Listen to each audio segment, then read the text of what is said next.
अस्सलामुअलैकुम जी, मैं हूं मारिया अली और आप देख रहे हैं मेरा यूट्यूब चैनल। ज़हीर और शब्बीर की जेल से बाहर आते ही बदमाशियां शुरू हो चुकी हैं। तुम्हें किसी हाल में नहीं छोड़ेंगे, तुम हमारी हिट लिस्ट पे हो। मैं कराची से किसी भी सूरत अकेला लाहौर नहीं जाऊंगा। ज़हीर की ललकार, ज़हीर ने अब ललकारना शुरू कर दिया और कहा है कि जी कुछ भी हो जाए, अब बहुत कुछ बर्दाश्त करना पड़ेगा कराची को, क्योंकि कराची ने मेरा बहुत कुछ लेने की कोशिश की है। हम बाहर निकल आए हैं और अब हम हर उस इंसान को जो है वो तकलीफ देंगे, अजियत देंगे, और उसकी खैर नहीं जिसने हमारे खिलाफ जो है वो मुखबरी की है, हमारे खिलाफ जहर उगला है और हमें फंसाने की कोशिश की है। बाहर निकलते जी इन्होंने कौन सा प्रोपेगेंडा करना शुरू कर दिया, कौन सा खेल खेलना शुरू कर दिया, कौन सा गंद मचाना शुरू कर दिया, आज की वीडियो में बताएंगे। क्योंकि जो इनके चाहने वाले हैं चंद लोग, वो कहते हैं कि ये बेचारे गरीब हैं, मस्कीन है, यतीम है, इनके पास कुछ नहीं है, ये तो बेचारे जो है मेहनत मजदूरी करने वाले लोग हैं, और इनके पास तो जो प्लॉट थे उनके तो हमने प्लॉट नंबर भी बता दिया और ये भी बता दिया कि बहरिया टाउन में किस किस जगह पे इनके प्लॉट थे। इन बेचारों ने अपने प्लॉट के पैसे जो है बेच के अभी तक सारे खर्चे उठाए हैं।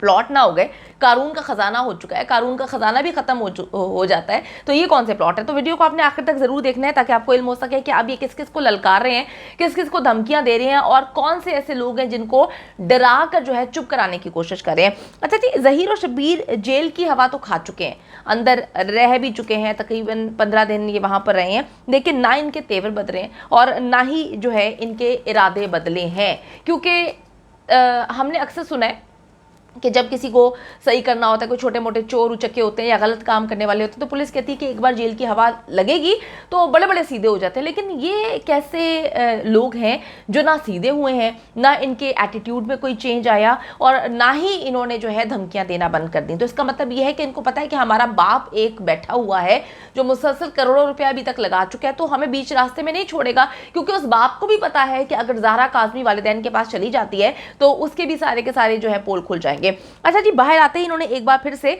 धमकियां देने का सिलसिला शुरू कर दिया है और इस बार उनके निशाने पर हैं उनके अपने ही रिश्तेदार जो उनके खिलाफ उठ खड़े हुए थे, जिन्होंने इनके खिलाफ जो है वो गवाही भी दी थी, ऐसी ऐसी बातें बताई थी, ऐसी ऐसी चीज़ें बताई थी जिससे पता चलता था कि ये आम लोग नहीं है। इनके रिश्तेदारों ने, बहुत सारे इनके रिश्तेदार हैं जो गाँव से उनका ताल्लुक है, वो इनको बहुत पहले छोड़ चुके हैं और इनके ख़ानदान को कोई लड़की भी नहीं देता गाँव में। इन पर जो है वो पंचायत भी बिठाई जाती है, इन पर जो है केसेस भी चल रहे हैं पंचायत के अंदर ही जो है, क्योंकि इन्होंने कुछ ऐसे काम किए हुए जिसकी वजह से इनको कोई भी गांव वाला जो शख्स है अपनी बेटी नहीं देता। अब जी ज़हीर और शब्बीर, इनकी माँ से तमाम तर इनके जो रिश्तेदार हैं जिन्होंने इनके खिलाफ गवाही दी थी, उन्होंने ताल्लुकात तोड़ दिए।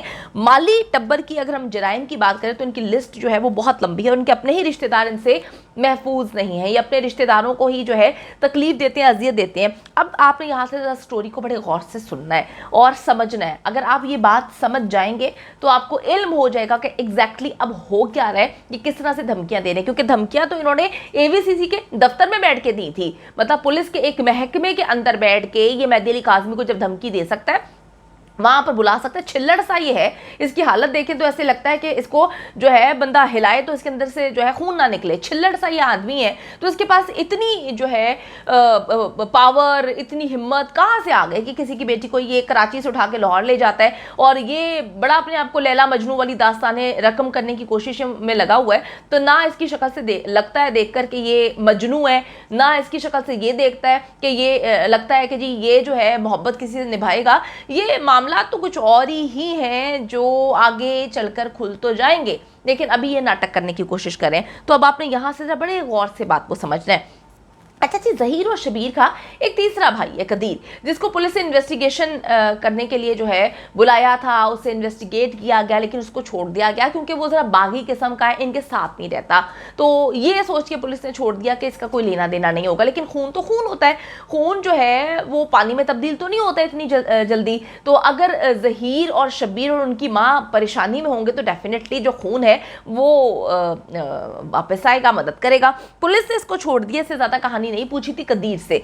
लेकिन जी जो कदीर है ये बड़ा ही अजीबोगरीब किस्म का करेक्टर है। इसने अपनी बीवी को बड़ा मारा पीटा, अक्सर मारता पीटता था, तो वो जो है इसकी मार बर्दाश्त नहीं कर पाई और अपने वालिदैन के घर चली जाती है। ये इनके रिश्तेदार ही हैं। वालिदैन के घर जाके वो बताती है तो काफ़ी मसले मसाइल होते हैं। अब जो इसके ससुराली रिश्तेदार हैं वो खड़े हो जाते हैं जब इनको पता चलता है कि जी मामलात यहाँ तक पहुँच गए हैं कि इन्होंने किसी की लड़की भगा ली है और जो है उसको अगवा करके लेकर आ गए हैं, उसको रखा भी हुआ अपने पास छुपा के, और माँ भी इनकी शामिल है। तो वो जो है ना निकल के इनकी मुखबरी करते हैं, क्योंकि आपको पता है कि बच्ची को पहले ये पंजाब में लेकर घूम रहे थे, फिर इन्होंने ज़ारा काज़मी को लेके जो है नॉर्दर्न एरियाज़ का हेल्प किया और नॉर्दर्न एरियाज़ का रुख किया, और वहाँ पे जो है मुख्तलिफ जगह पर ये लोग घूमते रहे और छुपते रहे। और बड़ी अजीब सी बात है कि जिन लोगों के घर में छुप रहे थे वो पंजाब यूनिवर्सिटी के इनके एम्प्लॉयज़ थे, इनके जो है कुलीग्स थे। बड़ी अजीब सी बात है, ये भी मेरी समझ से बाहर है। अच्छा जी, अब वो जो रिश्तेदार हैं ससुराली, यानी कि कदीर के ससुराली रिश्तेदार हैं, वो उठ के सामने आ जाते हैं। कदीर ने किस तरह से ज़हीर और शबीर को जो है ठिकाने तब्दील करने में मदद की, यानी कि जैसे जैसे वो जिस जगह पे जा रहे थे उनको घर की ज़रूरत थी, तो कदीर जो है जिसको पुलिस ने पकड़ा नहीं हुआ था, पुलिस के रडार पे नहीं था, पुलिस से ना उसको कोई प्रॉब्लम थी, क्योंकि पुलिस को तो पता था कि ये तो दूर रहता है, लेकिन वो मुसलसल इनकी मदद कर रहा था। और फिर जो है वो सारे के सारे कामों में मुलव्विस रहा। इससे ये पता चलता है कि तीनों भाई, पूरी फैमिली जो है, जब भी लड़कियों को ये अगवा करते हैं, गायब करते हैं, सारे के सारे लोग मुलव्विस हैं। अब जो अजहर है, अजहर कौन है? ये ससुराली रिश्तेदार है कदीर का। जो कदीर वही भाई है जो अपनी बीवी को मारता था, और अब ये लोग अजहर को धमकियां दे रहे हैं, क्योंकि अजहर ने क्या किया कि अजहर ने देखा कि उसकी फैमिली मेंबर थी जो कदीर की बीवी, उसको किस तरह से ये मारा पीटा करता था और घर से निकाल दिया, वो घर में आके बैठी हुई है बेचारी। तो अजहर ने सोचा कि मैं क्यों ना मुखबरी करूँ, उनके बारे में बताऊँ कि ये कहाँ पर छुपे हुए हैं। अजहर को पता था कि ज़हीर, शबीर, उनकी माँ और ज़ारा काज़मी कहाँ पर छुपे हुए हैं। तो जैसे ही अब ये लोग बाहर आते हैं तो ये धमकियां देना शुरू कर देते हैं अजहर को। उसको कॉल मिलाते हैं और कहते हैं कि तुमने अच्छा नहीं किया, तुमने हमारे बहुत सारे राज जो हैं वो उगल दिए हैं दुनिया के सामने, तुम लेकर आ गए हो, पुलिस को भी तुमने मिसगाइड किया है और पुलिस को हमारी सच्चाई बताने की कोशिश की है। तो अब हमारा वो कहते हैं कि जी तुमने हमारा खेल बर्बाद करने की कोशिश की है, हम तुम्हें किसी सूरत नहीं छोड़ेंगे। तो ये दोनों, बल्कि कुकड़ी गैंग के भी कुछ सस्ते यूट्यूबर्स जो हैं वो अजहर नामी शख्स को, जो कि कदीर का रिश्तेदार है, ससुराली रिश्तेदार है, उसको धमकियां लगाना शुरू कर देते हैं। मुख्तलिफ नंबर से उसको कॉल की जा रही है, उस वक्त इसकी जान का खतरा है। अजहर ने जी चंद दिन पहले इनके राज खोले थे और सारी चीज़ें बताई थी, पुलिस को भी मुखबरी की थी, पुलिस को बताया था कि जी कहाँ पर ये लोग मौजूद हैं, और बच्ची को जब बाजियाब करवाया गया था तो वो इन्हीं लोगों ने जो है मिलकर पुलिस को कॉल की थी और बताया था कि इनके ठिकाने कहाँ पर है। पुलिस को जी पैसे दिए गए हैं, कहाँ कहाँ कौन कौन से पुलिस अफसरान को पैसे दिए गए हैं ये भी अजहर ने बताया। अजहर ने पुलिस वार्डन के साथ, मतलब पुलिस वालों के साथ साथ जो वकला हैं जिन्होंने मदद की, जो सहूलतकारी की, उनके नाम भी पुलिस को बताया कि किसने कहाँ कहाँ पर मदद की। इसीलिए जी किसी भी सूरत ज़हीर और शबीर जो है वो अजहर को तो जो है वो अब छोड़ने वाले नहीं है, क्योंकि इनको बेल ही नहीं मिलनी चाहिए थी। इन्होंने बाहर आके गुंडागर्दी करनी थी, जो जो इनके खिलाफ था उन्होंने इनको बताना था कि जी हम बाहर आ चुके हैं, पुलिस तो हमें किसी सूरत अंदर नहीं रख सकती। अब जी कुकड़ी जो नेटवर्क है इस वक्त कोशिशों में लगा हुआ है कि जो यूट्यूब पर बैठ के लोगों को सच्चाई बता रहे हैं उनको डराया धमकाया जाए, और कुछ इनके सस्ते यूट्यूबर्स हैं उनको धमकियां दे रहे हैं, जैसे कि अजहर है, कुछ ऐसे सहूलतकार जिन्होंने बताया कि कहाँ कहाँ पर बच्ची को रखा गया था। बहुत सारे आपके सामने था, मैं आपको क्या बताऊँ, मेरे जहन में अभी बात आई है। आपको याद है जिस जगह पर ये लोग किराए पे रहते थे, ज़हीर शबीर, उस मालिक मकान ने जब सच्चाई बताई थी तो वो जो अजीब व गरीब किस्म का सस्ता अपने आप को बनता है अक्षय कुमार की तो तौहीन है, वो घटिया इंसान चला गया था और शबीर ने वहां पे जाके उनको डराया था, धमकाया था, मोहल्ले में इतना तमाशा लगाया था और इतना ज़्यादा गुंडागर्दी की थी जिसकी मिसाल नहीं मिलती। तो आप जी अजहर को भी इसी तरह से डराने धमकाने की कोशिश करें। अच्छा, मैं आपको भी बताती चलूँ कि कुकड़ी जी इस नेटवर्क को ना सिर्फ सपोर्ट कर रही है बल्कि फंडिंग भी वही कर रही है।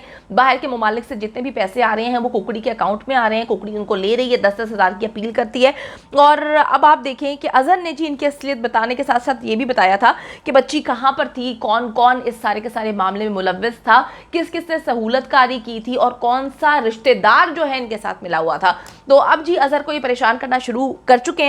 लेकिन मैं आपको फिर ये बात बोलूँगी कि हमारा सिस्टम जो है वो इतना वीक नहीं होना चाहिए कि इस तरह के गुंडे जो हैं वो सरेआम बैठ के पुलिस की कस्टडी में होते हुए पुलिस ने इनको जो है सिक्योरिटी फराहम की हुई है, फिर भी वहां पे बैठ के कभी मेहदी अली काज़मी को कॉल घुमा देते हैं, उनको डराते धमकाते हैं, ब्लैकमेल करते हैं, कभी अजहर को, कभी बाकी रिश्तेदारों को, कभी बाकी लोगों को। तो इनका जी एहतसाब बहुत जल्द होना चाहिए और इंशाल्लाह ताला इन लोगों को कैफरे किरदार तक जरूर पहुंचाया जाएगा, क्योंकि पाकिस्तान की आवाम ने फैसला कर लिया है कि ऐसे गंदे अंडे जो हैं किसी सूरत में हमारी सोसाइटी में रहने के काबिल नहीं है।